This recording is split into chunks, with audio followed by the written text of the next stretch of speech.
Nel 2204, your pageant vlogger host. Subscribe. Grabe ang palakpakan at hiyawan nang tawagin si Maria Atisa Manalo sa stage bilang isa sa mga hurado ng Mutya ng Ibalong 2025 sa Legazpi.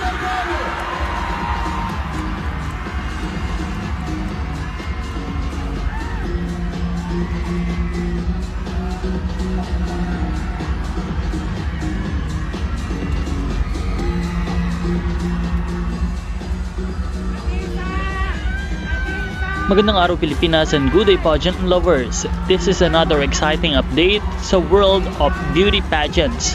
Today ay pag-uusapan natin ang naganap na Mutya ng Ibalong 2025 sa Legazpi City, Albay. At syempre ang espesyal na partisipasyon ng ating pambato sa Miss Universe 2025 na si Maria Atisa Manalo. Sa isang event ng ganda at kultura, ipinakilala ang mga kandidata ng Mutya ng Ibalong 2025.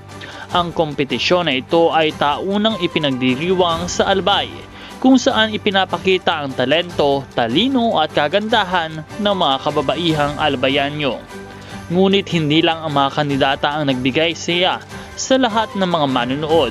Ang pinakamalakas na hiyawan ng gabi ay nang tawagin ang isa sa mga hurado na walang iba kundi si Maria Atisa Manalo, ang reigning Miss Universe Philippines 2025. Grabe ang suporta at sigaw ng mga tao. Proud na proud sila na makita si Atisa na maging bahagi ng prestihiyosong event na ito.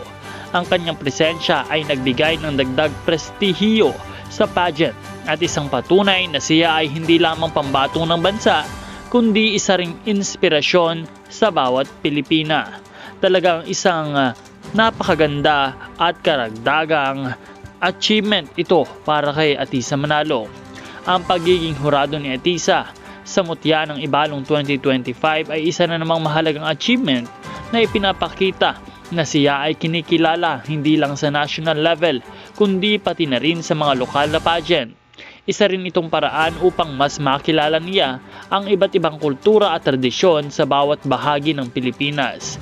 Bagay na tiyak na makakatulong sa kanyang journey papunta sa Miss Universe sa Thailand.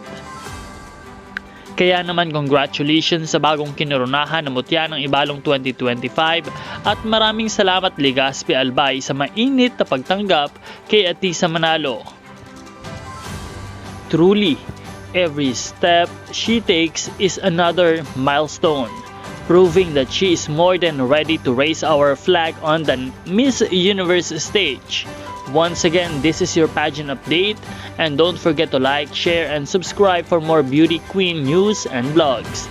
This is Nel 2204, and please continue to support our very own Maria Atisa Manalo on her journey, and let's continue to cheer for the Philippines. Mabuhay ang gandang Pilipina!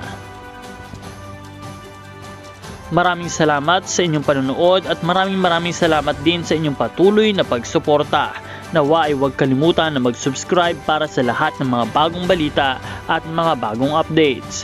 Muli, this is Nel 2204, ang inyong pageant vlogger host. Magkita po tayong muli sa susunod na video.